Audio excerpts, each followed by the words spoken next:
जय श्री राम दोस्तों, आपका हमारे YouTube चैनल में स्वागत है। आज मैं आपको राम नाम के चमत्कार की एक बहुत ही सुंदर कहानी सुनाने जा रही हूँ। किसी गांव में एक साधु महात्मा रहते थे।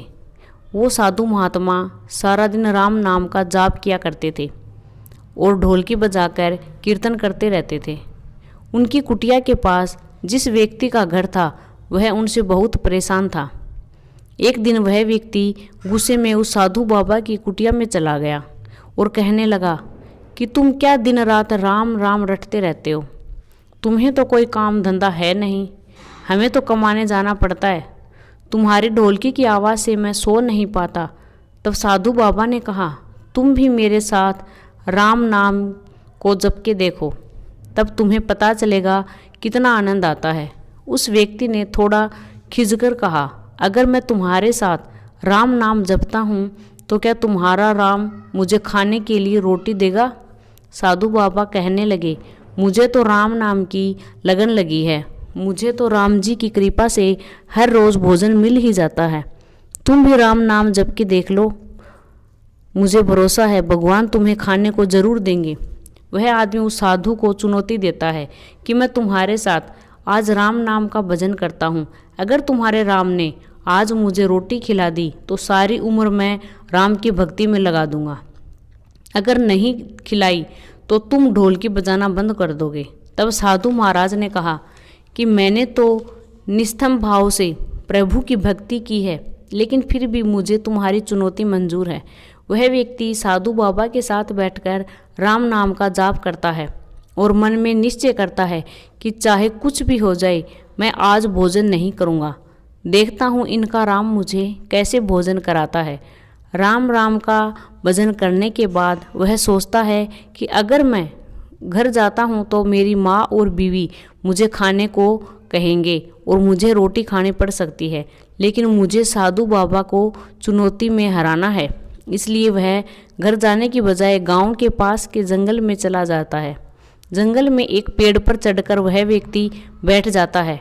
वह सोचता है कि मैं सारा दिन इस पेड़ से नीचे नहीं उतरूंगा, अन्न का दाना भी नहीं रखूंगा।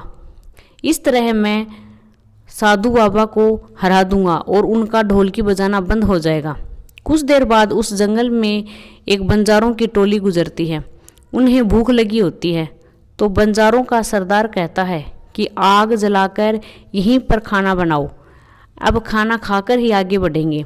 खाना बनकर तैयार हो जाता है। बंजारे खाना खाने ही वाले होते हैं कि इतनी देर में बंजारों को सूचना मिलती है कि पीछे से डाकू आ रहे हैं।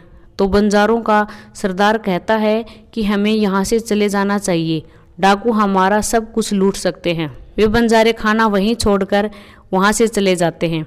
वह आदमी पेड़ पर चढ़ा हुआ सब कुछ देख रहा था। कुछ समय बाद डाकू वहाँ पर पहुँच जाते हैं। भोजन को देखकर डाकू कहते हैं कि खुशबू तो अच्छी आ रही है, लेकिन यह भोजन किसने बनाया? बनाने के बाद खाया क्यों नहीं? कहीं किसी की चाल तो नहीं है हमें फंसाने की? हो सकता है इस भोजन में जहर हो। उसी समय डाकुओं के सरदार की नज़र उस आदमी के ऊपर पड़ी। वह उसे नीचे आने का आदेश देता है। डाकू उस आदमी से पूछते हैं, हमें मारने के लिए क्या तुमने भोजन बनाया है? वह व्यक्ति बेचारा विनती करता है कि मैंने यह भोजन नहीं बनाया, इसमें जहर नहीं है, यह भोजन बंजारों ने बनाया है। आपके आने की खबर सुनकर वह यहाँ से भाग गई, लेकिन डाकुओं के आगे उसकी एक भी नहीं चली।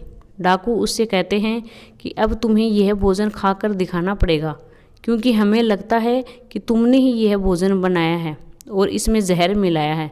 अब तुम ही सबसे पहले यह भोजन खाओ। वह जिद पर अड़ा रहता है, मैं यह भोजन नहीं खाऊंगा, किसी भी कीमत पर नहीं खाऊंगा। डाकुओं का शक और गहरा हो जाता है।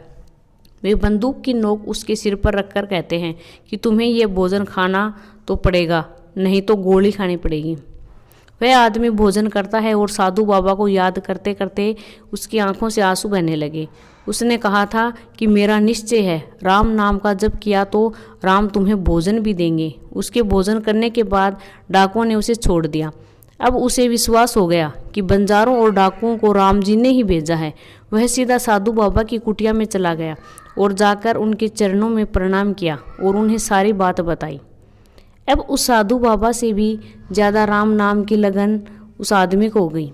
उसने अपना पूरा जीवन राम जी को समर्पित कर दिया। जय श्री राम। दोस्तों, कैसी लगी आपको ये कहानी? अगर आपको ये कहानी पसंद आई हो तो कमेंट बॉक्स में श्री राम की जय अवश्य लिखिएगा और साथ ही साथ मेरे चैनल को सब्सक्राइब और शेयर ज़रूर कीजिएगा। धन्यवाद।